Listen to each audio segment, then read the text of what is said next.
Hi everyone, a little bit of pool action in the background, kind of nice, beautiful weather here in Florida. All right, so grab your tea, your water, your coffee, whatever is your choice of drink, and have a seat. I'm going to talk about the Mars transit. It happened today, and Mars is officially now in Pisces. Wow. So Mars is considered what we call Sandhi. It's within 1 degree. So he's actually like 0 degrees in just a few minutes. And that makes him very unstable. And that means that no matter where he's transiting in your chart, no matter where Pisces, the sign Pisces is in your chart, you need to be careful just until Mars is more stabilized, where he moves a little bit further into Pisces and is more than 1 degree. This instability with Mars and Saturn can cause accidents and fires and arguments and just unexpected sudden events that are not good. So, the easiest thing you can do is just really think twice before you respond to someone and avoid any arguments, because that's the easiest. Just really bite your tongue, take a deep breath, and wait a few days before you respond to anything that triggers you. But let's talk about Mars and in Pisces, and he is joining Saturn, and this is what we call a Yama Yoga, death yoga, not good. So it's really, really tough for anyone with a Pisces Lagna, or Pisces is their rising sign, so it's in the first house. This can be really, really tough. It's literally Mars and Saturn are right now sitting on top of your head, and it's affecting your nervous system, your health. There's all this pitta and vata going on in your head. There's just a lot of thoughts. Saturn is actually accelerating the aging process in your body, and Mars is adding the fuel behind it. So be really careful, especially, be careful of physical harm, and really watch yourself not to burn the candle on both ends. This transit for anyone with Pisces Lagna. So Pisces is the rising sign, and this is from a Vedic astrology perspective, not Western astrology. Remember, Western astrology is off by a couple of signs, 1 to 2 signs. And all you have to do is look up in the sky, use an app, and see where Mars is. Mars is in Pisces, so it's easy. Okay. So you can use, if you're not sure what your rising sign is and you're wondering, you can go to deva.guru.com and put in your birth info. It's free. I don't think you can save on that app unless you're paying, but you can definitely find out your birth rising sign by putting in place of birth, time of birth, and date of birth, of course. Time of birth is really critical. As long as you're pretty close, you should be fine as far as your birth chart. Okay, anyway, I digress. So, Pisces Lagna. Tough. Things will get better after June. Now remember, Mars in Pisces, and if it's your Lagna, it's also aspecting your 4th house. So issues in the home front, it's aspecting your 7th house. Issues with relationship, it's aspecting your 8th house of long-term debt and chronic issues. So he is just not supporting you at all. The positive in this situation, the ray of hope that we have right now at least, is that Venus and Mercury are hugging Pisces. They're on either side of Pisces. Venus is in Aries and Mercury is in Aquarius. So they're supporting. They're taking the roughness out of this situation, and that is what's getting you through, is the Venus and the Mercury. So this is a good thing. So you're getting some good counsel. You're somehow managing to get some resources in. You're getting some friendships that are helping you and supporting you. So it's a good thing. Thank God for Venus and Mercury. Now, what if Pisces is in your... Oh, before I move on. If you have moon in Pisces, that is almost... You're getting almost the same effect, in a sense that moon is considered, from a health perspective, the head. It's also our emotional well-being and our mental outlook in life. And right now you have Saturn in Pisces, so it's really dragging you down. It's creating some losses, it's creating depression, it's creating sadness. It's tough, but it's also creating some discipline and forcing you to put some boundaries up, particularly when it comes to sucking your energy. You're realizing that you can't be around people that are getting you down, because you're already down. You don't need to be around people that are dragging you down and making you feel even worse or even more depressed. So definitely surround yourself with people that bring you some joy and happiness. Silly people, happy people. Even if it's stupid, just surround yourself with some good, happy people that are not going to criticize you, that are not going to poo-poo things that you say, that are just going to uplift you and see everything, the good in you, because that's what you need right now. So Mars has joined in, as I said, and so for those of you that have moon in Pisces, that's just going to add moments of depression, anger, and just a burnout, an emotional, psychological burnout. So again, what the same thing I was saying with Pisces Lagna, the biggest thing you can do, the most important thing, especially if you know a little bit about Ayurveda, is to follow those Ayurvedic principles of everything being on time, eating on time, sleeping, making sure you get your 8 hours of sleep, making sure you don't burn your candle at both ends. This is not the time to do it. Not to do it until June, after June 20th, when Mars moves on. So super, super important. All right. And if you have any questions about that, you can just put in the comments and I'll answer them later. Now, if Pisces is in your second house, this can cause some issues with how you speak. It can cause some issues with arguments. I mean, speaking, right? Speech. So your speech is going to be a little bit more argumentative. So be careful. Like I said, just like Pisces and Lagna, think twice before you say anything, before you respond. Don't just blurt out whatever comes to your mind, because it might not come out so good right now.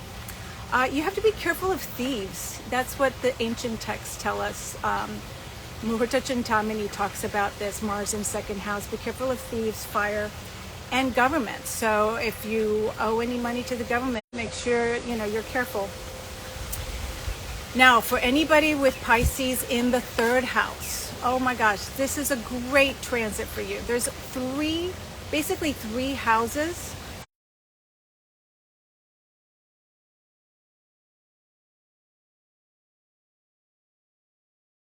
My connection paused. Okay, so the third house is one of the best transits for Mars. And the third house is the house of courage, communication, our brothers. It's also short travels and a lot and activities, things that movement and creating things with our hands. So having Mars there gives us the courage to get what we want. So if you were the type of person that was always kind of shy about asking for what you want, or timid, or just didn't have the self-esteem, with Mars there, you're going to get that courage. You're going to have that self-esteem to really go for it. If you've been wanting to ask for a promotion, if you've been wanting to, whatever it is that you've been thinking about and you just didn't have the courage, now you will. But wait a few days, wait till Mars is stable, and then go for it. This is a great time for you. So he's really strengthening your resolve, and he's giving you that courage. Now, if Pisces is in your fourth house, sorry, there's problems. Fourth house is the home. It's your sense of peace. It's also everything to do with the heart circulation and lungs. So he's bringing some issues in that area. And he's also aspecting your seventh house of relationship. He's aspecting work, and he's aspecting the 11th house. So it's tough on all fronts. He's bringing arguments in the home. He can bring some health issues, fevers, stomach issues even though I said it's the chest, but the way Muhurta Chintamani, the ancient text that talks about the transits, also adds in stomach issues. So just watch your health, watch what you're eating. Again, watch your habits. Just take good care of yourself. Fifth house is our students, our children, our investments. I would not be investing right now. If you are into investments, just hold off until after June 20th when Mars moves on and Mars moves into Taurus. And then there's not an issue with Pisces. So if Pisces is your fifth house, be careful with investments. I can't give you financial advice. I'm not a financial advisor, but I would just say be really careful. Also, if you have children, there could be some issues with children. Be careful of accidents and so on. Then we have Mars in the sixth house. So Mars in the sixth house. Again, this is one of those great houses for Mars. Mars is what we call the Karaka for the sixth house. He is the indicator of the sixth house. We always think of sixth house that Saturn is the indicator, but actually that's incorrect. It's Mars. So Mars in the sixth house, there's no enemies, there's no trouble, there's no issues. Sixth house is issues and problems and things that we have to solve, and people that work for us, pets, and enemies, people that we have issues with, fights with, that we have to go to court with, things like that. So Mars here, freedom from fear. You have no fear here. There's no quarrels, there's no enemies. Mars will support all your efforts. Whatever was troubling you before, it's over with now.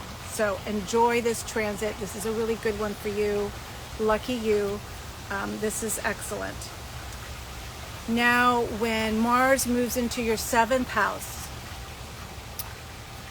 seventh house is the house of relationships, is the house of our spouse, and relationships in general, and it's also travels to some extent, so be careful. There will be some arguments, and Muhurta Chintamani says stomach issues. So there's a bunch of stomach issues with Mars. Mars just causes issues in the stomach. And, Mars is associated with bile and our liver and so on. So it makes, in small intestine, so I guess it makes sense. But be careful with arguments during this time, because seventh house, spouse or a significant other, you're more likely to get into some arguments, and you're more likely to act as a sadhu, meaning like you don't want any contact or you don't want any intimacy. And if you begin to feel that way, just know that it's this Mars transit. And it will pass after June. That feeling will pass. So for a temporary time, you might feel like you just want to not have any contact with your partner. Just giving you that warning there. Now, in the seventh house, he's aspecting your first house. So he's adding to that pitta, fiery element in your system. He's also aspecting your 10th house of work, which is adding to that intensity in the work front. So it's a tough one. And it's a tough one because also what I failed to say is that he's also Marka Karkasthana. So that is the house that Mars hates the worst. It makes him feel like dying. So relationships during this time will make you feel like dying.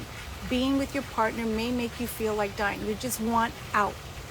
And I wouldn't make any quick, rash decisions during this time if Pisces is your seventh house, because it could just be that it's this transit that's just adding to everything. And wait until the transit has passed to rethink leaving a relationship, to rethink these negative feelings that you have towards relationships in general or towards your spouse. Transits can bring on immense emotions, and we don't know. We're like, man, last month I was fine, and this month I'm upside down. It's the transits. They bring energies, the energy of these deities that are associated with the planets. So don't give up. The relationship is not necessarily over.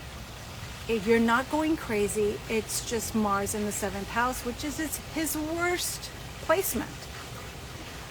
So anyone with Pisces in the seventh house, be careful. All right, next we have, if you have Pisces in your eighth house. Well, this is a tough one. Eighth house is the occult. Eighth house is other people's money and also loss of money, because it could be other people's money, meaning like debt to credit cards, or debt in loans, or debt in or even using other people's money to invest in or such. So this could be loss of money. So be careful if you're somebody who's in the finance industry and you are investing for other people. Be really cautious and be really conservative. Again, I'm not a financial planner or, advisor, but because this transit is a bit difficult. And why is it difficult? I'm going to repeat, because it's with Saturn. It's causing a Yama Yoga. It's causing a death yoga. So it's even more intense, okay? So this is why I say be careful of taking out loans. Be careful of using other people's money. Be careful of large expenses at this time. If you have Mars in Pisces, just be really, really careful. Also, Pisces, if Pisces is your 8th house, this is a house that is naturally ruled by Saturn. And so it just adds to that loss element. And Muhurta Chintamani talks about that there could be issues with anemia and bleeding. And, 8th house also has to do with our longevity. So be really careful with everything that you're doing. So let's move on. Enough with the 8th house. 9th house. Okay, so 9th house is long distance travel. It's higher education. It's our gurus, our father, our teacher.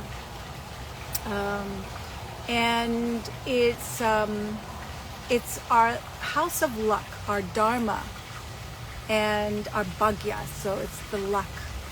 And if Pisces is your 9th house, again, be careful of your wealth. And why? Because it is our bhagya, it is our lucky house.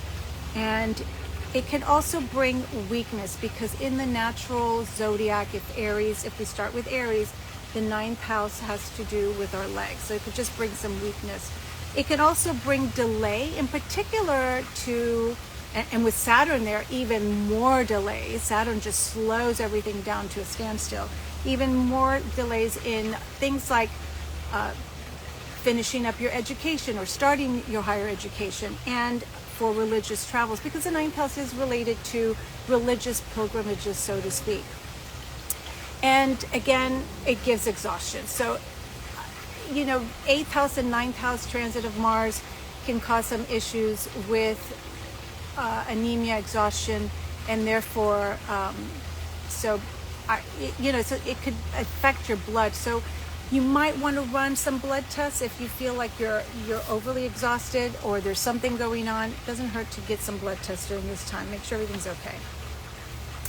Okay, next we have Mars Mars in the 10th house. If Pisces is ruler of your 10th house, Mars in the 10th, from Muhurta Chintamani perspective, that's that ancient text that tells us about transits, that it's neutral. But actually, it's better than neutral from my perspective and what I know about Jyotish, because Mars gives digbala in the 10th, meaning it gives career success, because you can really be assertive, your managerial skills are great, you are good at managing people and getting the task done. So when Mars is transiting your 10th house, wow, you are on task. It's a great time to get stuff done and to just really handle everything that you've been putting off. It gives you that managerial executive ability. So I think it's a great transit. Now, it is aspecting your first house, so it's affecting your health to some degree, and your head is giving that extra pitta, but for career, it's fantastic. Let's see. All right, I'm going to pause a minute and see. What if Saturn and Sun are transiting in your 10th house too? Yeah, Sun is great because again, it gives digbala, so it's great for career. Saturn slows things down, but it forces you to get discipline and to put up, what is it, like really get good with, what's the word that I'm trying to find here? Just went brain dead. Boundaries. So it's good with boundaries, but it can slow things down. So meaning it could slow down having like getting that pay raise, or it makes you work harder for every dollar that you earn. You're like, wow, I'm working harder now than I've ever had in my life. It's because Saturn is transiting your 10th house. So yes, Pisces and Saturn and Mars in Pisces in your 10th house. It's kind of like this effect of you are managing really well, you're on task, but then you're also working super hard because Saturn is there. And so you are earning for every dollar you're making, you are earning it. You're sweating for every dollar that you make. It's a tough time. But, when Saturn moves into your 11th house and Mars moves into your 11th house, it's going to pay off. You're going to get rewarded for all that hard work. So don't despair, okay? Don't despair.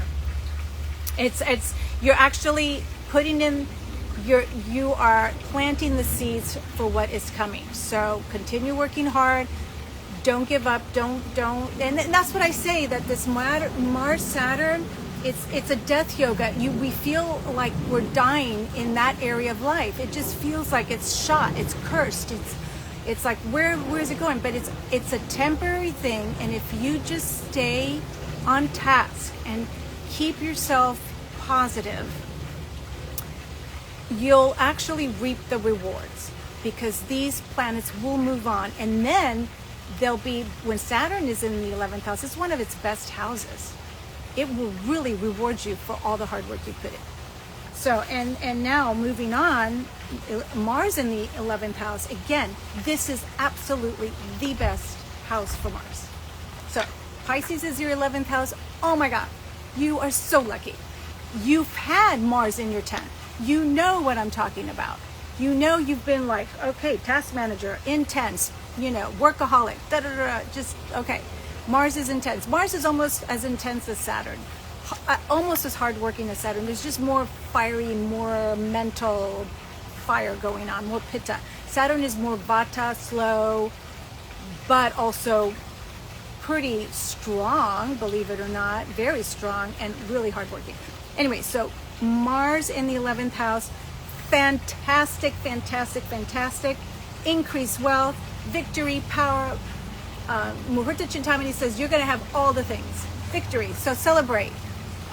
This transit, while he is still under 1 degree, brings a little bit of instability. So you might have noticed some work issues, or maybe a little argument with an employee, maybe even with your boss or with a coworker or whatever. That's just because he's like going from one sign to the next, and so it brings that little bit of whenever a malefic planet is in between signs, he never crosses peacefully. There's always something that happens, and so and that it's just a blimp. So don't think this is the trend. This is how it's going to be. If the argument happened, it's over. Just forget about it. Give it another couple of days, and you're going to really start to slowly, as the month progresses, start to see the benefits of this beautiful Mars in the 11th house. All right, now, if Pisces is your 12th house, let me take a sip of tea. It can bring a lot of expenses. Be careful of this impulse buying. It could bring expenses, though, that are nothing to do with you. Like you didn't have, it could be because of an accident, because something broke, because something caught on fire, and now you have to replace it. Something burned up, like you might have a generator that, burned up, and now you have to like fix it. It just brings some kind of issue. So prepare. And the way to prepare is, like, for those of you who have Mars and Mars in the 11th house, you're going to start making some money. Save a little bit, because Mars eventually will transit into your 12th house, and then you're going to have these expenses that I'm talking about. So that's how you prepare. Is when the good transit happens, you reap the benefits, you save some money for the transit that's not so good, knowing that, okay, something's going to happen. And we use Jyotish in that way to prepare, to look forward to the great transit, to prepare for the bad one, so it doesn't catch us off guard. So we don't spend every dime we make and then go, oh my God, now what do we do? we have, yeah, you're welcome. We now have a little bit of savings, a little bit of backup money to help us in those rough moments. And the rough moments will pass, but why not be prepared, right? Why not know about these transits? So there's some expenses. Now, on the 11th of May, Mars moves into Aries. The day that he moves into Aries, from Pisces into Aries, is going to be very unstable. I wouldn't plan anything important 10th and 11th and 12th. Like, I wouldn't plan on meeting with your boss to tell them how much you need a raise. He'll probably throw something at you. And the reason is because when a planet goes from a water sign to a fire sign, it is gandanta. It is like so unstable. So be prepared, brace yourself. This is not to put fear in you. This is to like understand why we say, wow, the last week was horrible and this week I'm having the time of my life. Because we're not paying attention to the planets that are transiting. If we were paying attention, we'd understand and we'd be like, okay, I'm not going to plan anything that serious around this time because this is not a stable period. And I might end up fighting with somebody or punching somebody out. I'm already a hot-tempered person. I better lay low. So knowing that, you do it that way, okay? So I'm warning you about that day. Now, it's not over. Just because Mars has moved into Aries in May 11th. Like I said, that couple of days there, a few days, is unstable until Mars finally like stabilizes more than, really he's gandanta up until 3 degrees. But anyway, so give it about a week, I say. And Mars will be in his office. He'll be feeling like I'm in my office. I'm ready to do work. And he also feels at home because he loves being the taskmaster. He loves ordering people around. He is like the soldier. He is like the commander. He is like the chief. Think of Mars as the soldier, right? So he loves that sign. Great. The problem is that Mars is in Aries. Saturn is in Pisces. Rahu, the north node, is in Aquarius. So what does that mean? Pisces is stuck in between Aries and Mars. They're getting hugged by two malefic planets. That Pisces is feeling cursed full on. So, in other words, just because Mars moves on into Aries does not mean that Pisces gets relief. So for those of you with Pisces Lagna, Moon in Pisces, those critical areas, Pisces is your 8th house, 4th house, those sensitive houses, sensitive areas of life. Just hug yourself. It's not going to be easy. But you have about a month, and then it's going to be over, because finally Mars moves into Taurus, 20th of June. And thank God, gives so much relief to poor Pisces, because Pisces can handle, it can handle one planet or even two. I mean, it can, it's not easy. You've got Saturn and you've got Rahu, the north node, aspecting it. It's not easy on Pisces, but it's going to be okay, life as usual, which is fine, which is how it has been for the last year and a half, 2 years.